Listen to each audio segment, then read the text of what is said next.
अस्सलाम वालेकुम dear friends. Lecture को कंटिन्यू करते प्रीवियस लेक्चर में हमने कुछ एमसीक्यूज़ डिस्कस किए थे रिगार्डिंग वाइल लूप के हवाले से। आज हम जो डिस्कस करेंगे रिलेवेंट है फंक्शन के हवाले से, जो क्वेश्चन 27 और 28 है। जैसा कि एक प्रोग्राम इन्होंने बनाया दिया है और इसमें हमें फाइंड करना है in the given program the code line that define the function. यानी ये कह रहे हैं कि इसमें एक फंक्शन बताओ, कितने फंक्शन यूज़ हुए हैं।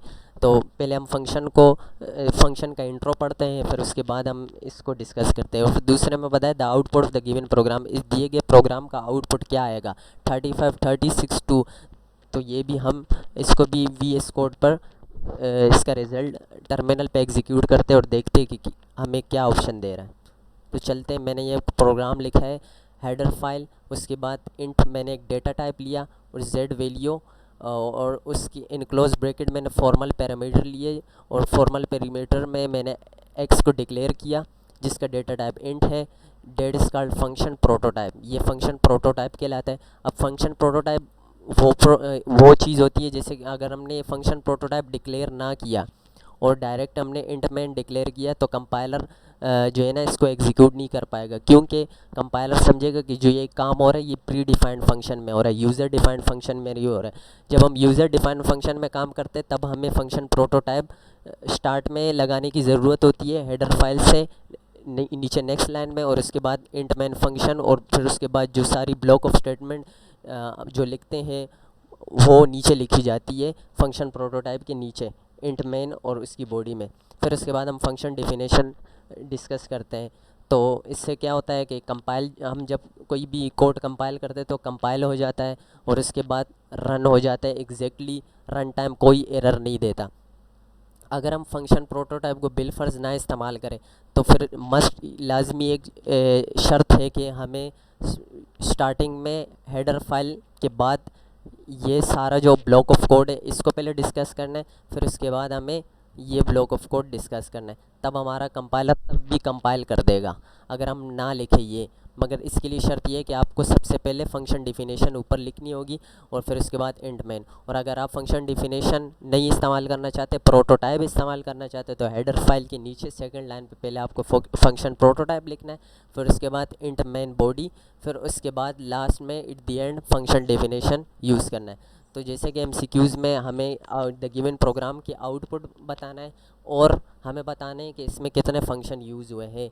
तो अगर आपने मेरी फंक्शन वाली वीडियो नहीं देखी है तो उसमें मैंने बहुत ही डिटेल से एक्सप्लेन किए कि function prototype, function declaration, function definition, function calling, call by itself, actual parameter, formal parameter and so on, ये सब मैंने डिटेल से डिस्कस किया।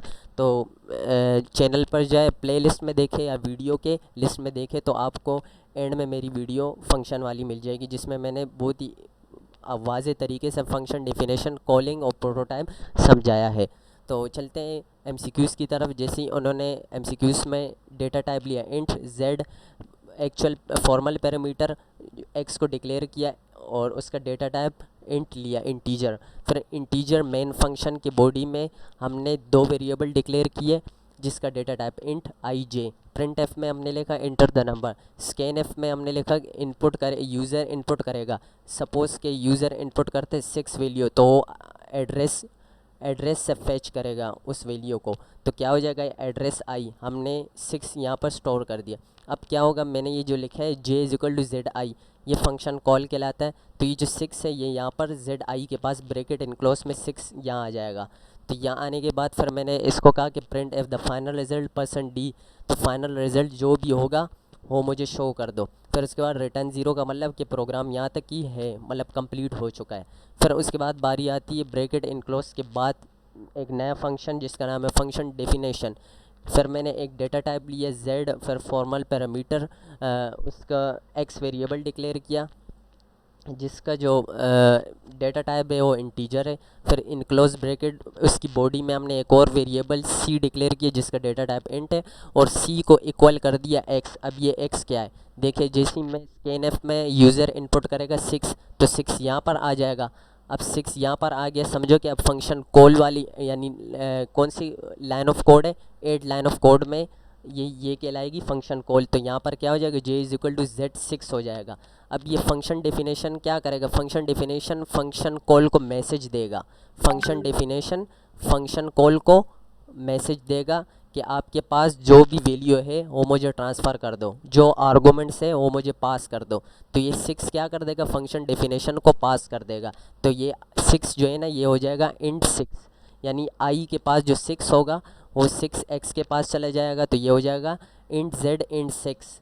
तो ये फंक्शन डिफिनेशन इसको कॉल करेगा, आर्गूमेंट्स पास करो मुझे। तो फंक्शन कॉल के पास इनपुट, यूज़र ने इनपुट किए 6, तो फंक्शन कॉल के पास 6 होगा। तो 6 ये फंक्शन डेफिनेशन को देगा। तो उसके बाद ये वाली जो कैलकुलेशन है इसको कहते हैं यूज़र डिफाइंड फंक्शन। ये हम खुद से एक कैलकुलेशन कर रहे हैं, मतलब कि एक अपना प्रोग्राम, एक अपना हम जो है ना प्रोग्राम बना रहे हैं बाय यूजिंग फंक्शन। फंक्शन की मदद से हम एडिशन भी कर सकते हैं, मल्टीप्लिकेशन भी कर सकते हैं, सब्सट्रैक्शन भी कर सकते हैं, हम सिंपल कैलकुलेटर भी बना सकते हैं, करेंसी कन्वर्टर चेंज कर सकते हैं, एंड सो ऑन। बहुत से हम प्रॉब्लम्स को डिस्कस कर सकते हैं। तो फंक्शन का काम होता है यूज़र डिफाइंड फंक्शन। हम अपनी खुद मर्ज़ी से एक प्रोग्राम बनाते हैं। तो जब हम कोई भी मर्ज़ी से अपना प्रोग्राम बनाते हैं तो किसका सहारा लेते हैं, बाय यूजिंग फंक्शन का सहारा लेते हैं। तो हमने सी वेरिएबल डिक्लेयर किया जिसका डेटा टाइप इंड, फिर सी इज़ इक्वल टू, अभी आई जो है ना 6 से 6 एक्स के पास आ गया, तो ये हो जाएगा इंट 6। तो एक्स की वैल्यू क्या होगी, 6 होगी। तो हम यहाँ 6 रख देंगे, 6 मल्टीप्लाई बाय 5 हो जाएगा 45, और फिर उसके बाद मल्टीप्लाई 7 डिवाइडेड बाय 100 हो जाएगा। तो हमारे पास सी की जो वैल्यू होगी वो रिटर्न सी रिटर्न कर देगा। यानी हमने लिख दिया कि सी की जो वैल्यू है वो रिटर्न कर दो। मैंने इस फंक्शन को कहा सी की जो वैल्यू है रिटर्न कर दो मुझे, तो ये रिटर्न कर देगा। हम इसे कंट्रोल से सेव करते हैं और देखते हैं कि गिवन प्रोग्राम हमें कौन सा आउटपुट देता है।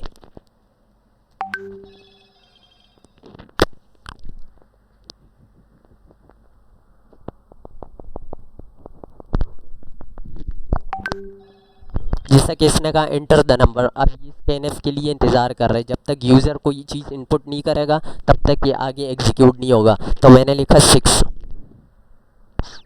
मैंने प्रेस एंटर करना है। अब जैसे ही मैंने प्रेस एंटर किया तो इसने कहा कि द फाइनल रिजल्ट इज़ 2, यानी 6 का 2, यानी सी की वैल्यू रिटर्न हो गई 2। तो the output of the given program would भी क्या होगा, 2। तो इसका राइट आंसर है ए। अब बात आती है कि क्वेश्चन नंबर 27 में कह रहे हैं in the given program the code line and define the function is, मतलब इसमें कितने फंक्शन यूज़ हुए हैं। ऑफ कोर्स 2 फंक्शन यूज़ हुए। वैसे तो आपको 3 लग रहे होंगे क्योंकि फंक्शन प्रोटोटाइप भी है, फंक्शन प्रोटोटाइप भी है, फंक्शन डेफिनेशन भी है, फंक्शन कॉल भी है। लेकिन अगर फंक्शन प्रोटोटाइप इतनी अहमियत का हामिल नहीं है जितना फंक्शन कॉल और फंक्शन डेफिनेशन है, ठीक है। तो इसमें कितने हो गए, करें इसका राइट आंसर हो गया सी 1 एंड 2। इसमें 2 फंक्शन हो गए। कौन कौन से, फंक्शन डेफिनेशन और फंक्शन कॉल। तो आज के यही सिर्फ हमारा आज का यही MCQ था, क्वेश्चन नंबर 27, क्वेश्चन नंबर 28। अगर आपको पसंद आया तो प्लीज़ लाइक करें, शेयर करें, सब्सक्राइब कर दें। Thanks for watching.